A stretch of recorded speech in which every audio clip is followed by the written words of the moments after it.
Top five, top five, top five. So Topical back with another top five.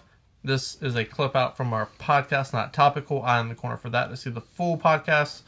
But we're doing this top five because Guillermo del Toro's Pinocchio is stop motion animation. That's topical. So we're doing top five stop motion animation movies of all time.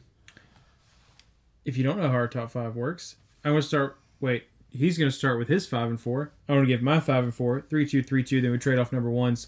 We also have something called the Zemeckis rule, which just means if we both have the same movie on our list, one person has 2 spots or higher. We can only talk about it once.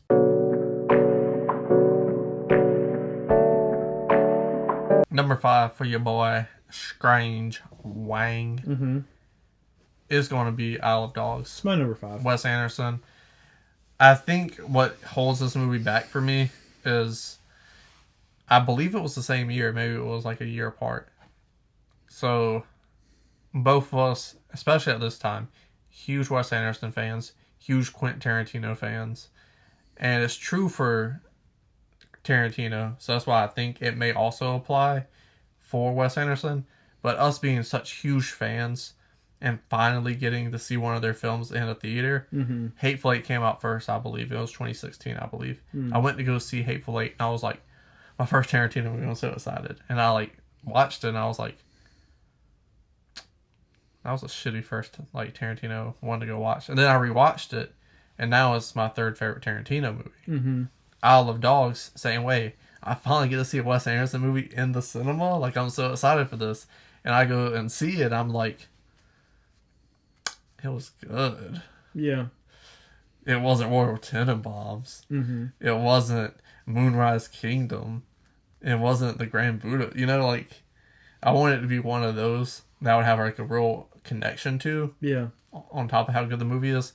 And it just wasn't for that for me. And I haven't went back and watched it again. Or maybe I'll absolutely love it. But it's always in the lower half of his, like, filmography for most people. It's bottom 3 for me. But I don't know about bottom 3. It's debatable. You got a great cast, amazing voice cast, quirky story, everything you love about Wes Anderson, done above average. Yeah. It's my number 5 as well. Like I said, I feel the same way. It's really good. It's definitely not as good as his other stop motion film, which I'm sure that we're both going to talk about later. To me, it felt like... So there are moments where it's, like, brilliant. Especially, like, that opening scene with the sushi chef. Yeah. That is incredible. And the amount of times that the behind-the-scenes video of them doing that has popped up on my Instagram Reels is insane. And I watch it every time because that just looks really good.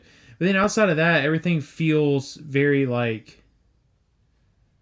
I don't know what the word is. Like, the animation in it feels a little flat compared to other stop-motion films sometimes. Well, it does have the color palette his other films do. Huh? It doesn't? It doesn't. Yeah, that's No, great. It's a very gray... whites. Yeah, it's a very gray movie, and I think that hurt it some for me. It's still a good movie. Have you went back and watched it? I have not. I would like to at some point, but... Because I was curious if you had a different opinion of it than I did. Like, if you went back and watched it and it's still in your bottom 3. Because we saw it together. And we both went out of it, and, like, we both wanted to love it, and we were both like, I like it. Yeah. Like, almost scared to, like, have a difference of opinion from the other person. Yeah. Where we were just, like, tiptoeing around it. Yeah. And we were like, we, like, sensed, all right, we both feel the same way. Yeah. You're like, that shit's a solid 7, but Wes Anderson, it should have been a 9. You know what I'm saying? That's how we felt. Yeah. So, like, that was a fun after movie experience, I remember. Yeah. My Wes Anderson list is really easy for me. I feel like it's pretty set. I can't see it changing. We only have one difference. I love Rushmore and you don't. Correct. And, like, our top 3 might be different because I'm going to put... It's a different order. I'm going to put Budapest at number 1. It's a different order. Top 3 is the same. Moonrise, Budapest, Tenenbaums. Well, and I also like Darjeeling Unlimited a lot more than you do. So, well, that's where the bottom 3 would switch. Yeah. Rushmore would switch out with Darjeeling Limited. Yeah. Because, well, yeah, I guess Isle of Dogs is not my bottom 3 because Bottle Rocket. This isn't a Wes Anderson video. Right. We're going to talk about him some more. He's fucking great. Number 4 for me is one that I did see as a child and only seen once as a child. Maybe twice. It was a childhood movie. but James and the Giant Peach. That is a slight Zemeckis. Really? Yeah. Wow. Mm-hmm. You got the floor then, dog. So my number 4 is Chicken Run. Good old Mel Gibson. Yeah. Kanye West's favorite actor. Ew. Yikes. This movie's just really fun. And like we kind of touched on it earlier, looking at like at least my list of stop motion movies. So like obviously, and you know, some of these may come up on one of our lists coming down the road, maybe not, but the first one everyone always thinks about is probably Nightmare Before Christmas. And then I hate that movie. I didn't even think about it. I know, but like as a culture, Yeah, the first yeah, stop motion movie most people think of is Nightmare Before Christmas. And then so you got the Tim Burton trilogy, even though he didn't direct Nightmare. So you got Nightmare, Frankenweenie, and Corpse Bride, and then there's Coraline. So those are all really dark. Like us. And like James and the Giant Peach, really dark. So like stop motion movies always seem to have this like either underworld, whether it's like a criminal underworld-esque or an actual underworld. Like there's just something that always seems a little dark about stop motion movies. A little edgy. And Chicken Run is literally about a bunch of chickens that are trying not to get slaughtered. Yeah. So like even that in itself is like that's a little I'm not saying it's a dark movie, but like when you think about it, it's a little on the dark side. But that movie's funny, man. Like it's really, really well done. And I haven't watched it in a very long time. I watched it probably like 8 or 9 years ago, and I loved it just as much as I saw it the first time. So, big fan. That's more recent than I've watched it. Yeah. Number 4. That was your my number 4. Quick list. My 2 and 3 was the hardest for me to pick. They were the 2 I watched for this video. Okay. And Time Crusades, those were the only 2 I got. And those were minus the Corpse Bride. Those were the 3 I owned. Mm-hmm. It was very, very difficult. But I felt like animation-wise, one beat out the other one. Even though I liked the other one a little bit better. Mm-hmm. And that one is my number 3, My Life as a Zucchini. Oh, okay. Have you seen this movie? I have not. Oh, man, that's fucking wonderful. It got Strange Wang the heartstrings. And got the water ducks working. Nice. Enjoy this movie a lot. It's basically a retelling of Moonrise Kingdom. Huh. Like it's about it being in the foster system, falling in love at a young age, getting adopted by a cop. Like okay, this Moonrise Kingdom. So many similarities. Yeah. Where I just got into the story. And I knew the story already. And even if I didn't know the story, it's pretty predictable, the story in general. Because it is a coming-of-age movie, and they all, like, sort of in the same way. But very dark opening, as you mentioned. And it was just such a innocent movie. So pure, but also the sense of melancholy across the entire film. That's the right word, right? Melancholy? Probably sense of sadness. Yeah, that works. You don't know what I haven't word seen means? I haven't seen the movie, so I don't know. I'm talking about the word. I don't know words. You know, I don't know words. Yeah, but sometimes you say a word thinking it means something, and it does not mean that. So melancholy does mean a sense of sadness. Yes. Yeah. So I sounded smart halfway through that. my number 3, but inside of that, to have like this sense of sadness, this dark cloud over this film, and just have these like pure moments of joy and these innocent moments. Seeing these kids without cell phones and things like that. Because even if they had cell phones, they're not giving cell phones away at fucking home, not home shelters, adoption orphanages. Yeah. So you should see kids being kids at the purest form and learning these feelings and emotions and how they interact with these good adults. It's like the short-term 12 adults, like very good role models, young in a way as well. Most of the role models, teachers at those orphanages, and it's just a lovely movie. Like, I didn't realize till the end. I was like, holy shit, this is a retelling. It's a rework of Moonrise Kingdom, which is a fantastic movie, one of my favorites. So to have that inside of it with the stop motion animation and everything, it just gives it a different feel and a different layer that if they made it with humans, you wouldn't get the same emotion. Yeah. And you'd be like, this is Moonrise Kingdom. So, number 3. Number 2 for me, again, these could have been switched, but I felt like the animation was so good and so mind-boggling to the point where I had to Google it middle of the movie. Is like, this movie can like stop motion or not? Yeah. Because it's from Leica, and I just assume everything Leica did was stop motion animation. Never seen a Leica movie before, but the first one I saw was my number 2, Kubo and the Two Strings. So I have not seen that movie, and I am like almost 100% sure it would have been on my list. Oh, that's such a you movie. I was Yeah. watching this, and I was like, this is a Nate movie top to Yeah, bottom. I own it. I just haven't watched it. I own it too, and I watched it for the first time. Mm-hmm. I'm gonna try to keep this simple. I don't want to give too much spoilers. Yeah. It's predictable to a certain point,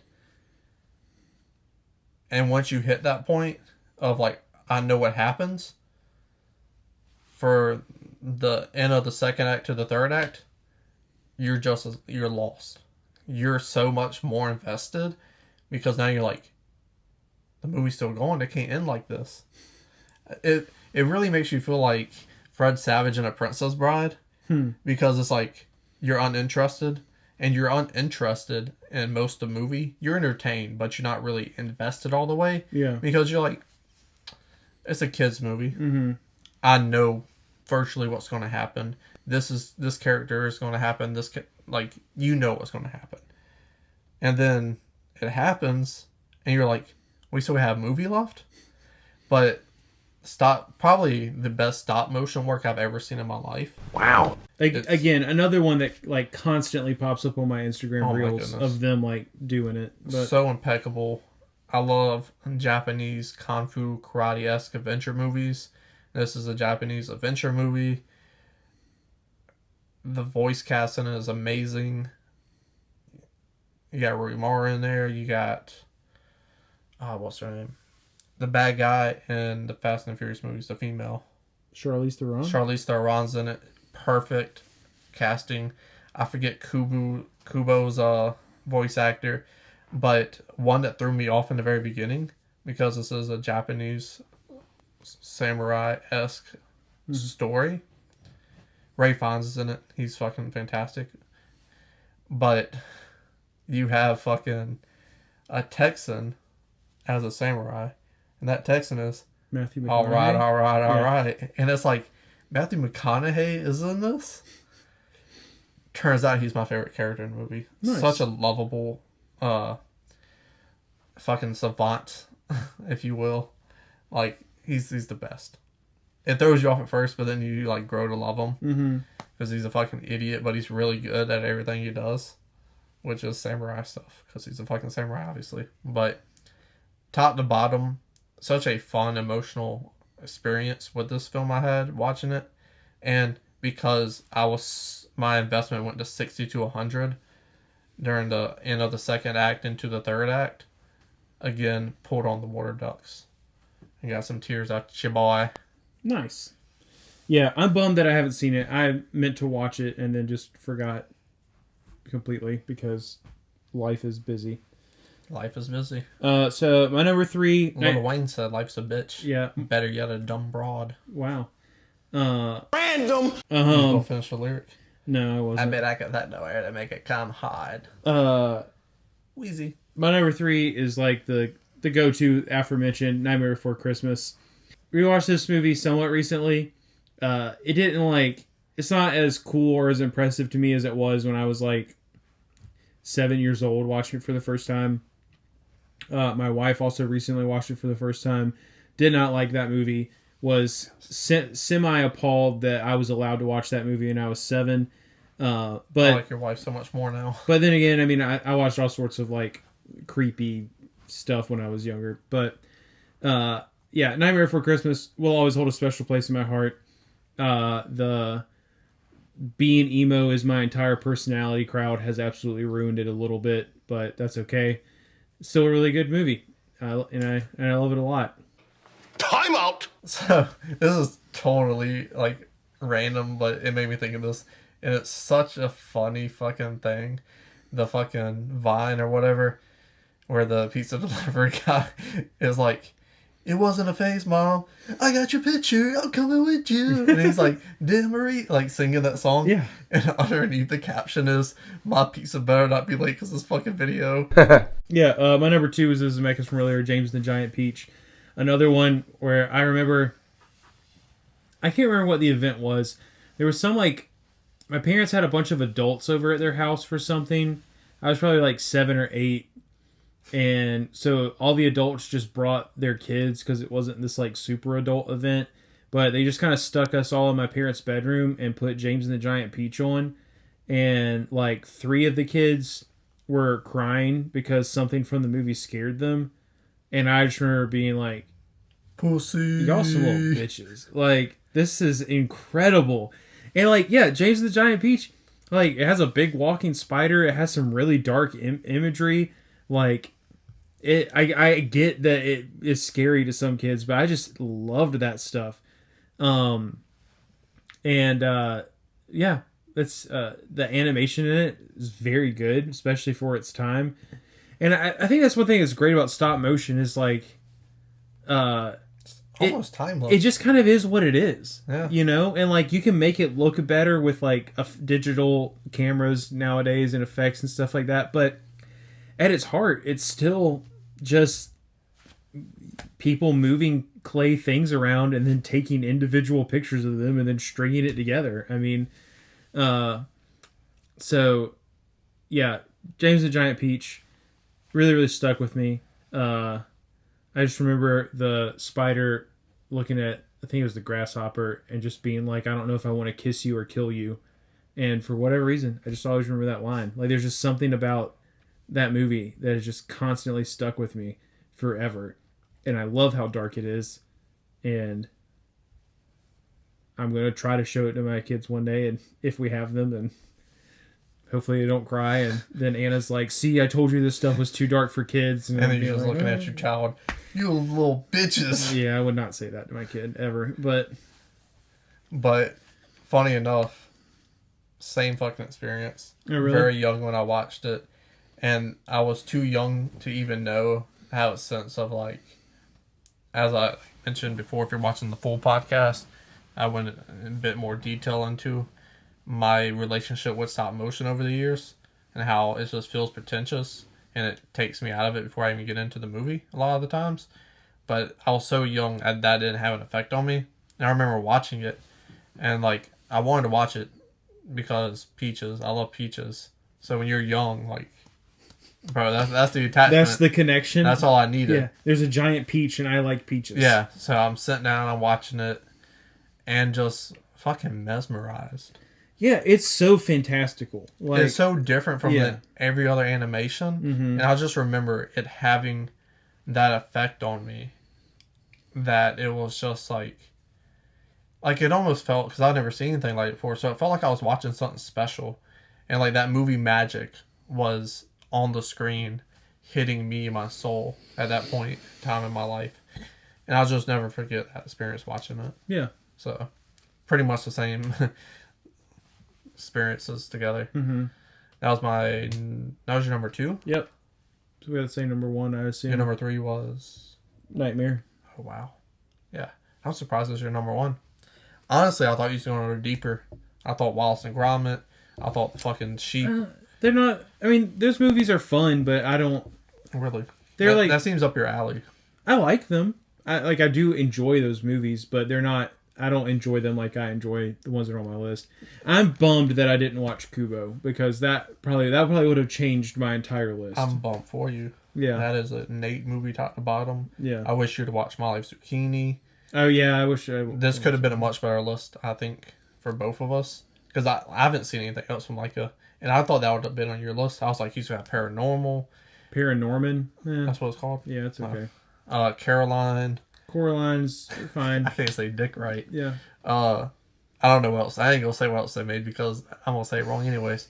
So I just thought, like, you being a little emo kid. And Those are like literally the only 2 I haven't seen. Like Kubo and the Zucchini one. Yeah. Yeah. Really? Yeah. Okay, I thought this list was gonna be like fucking. But apparently out those there. are the two that probably absolutely would have made my list. So, Well, I mean, here we are. The one you don't own, I own. So, like, if you want to borrow it, feel free. But number one,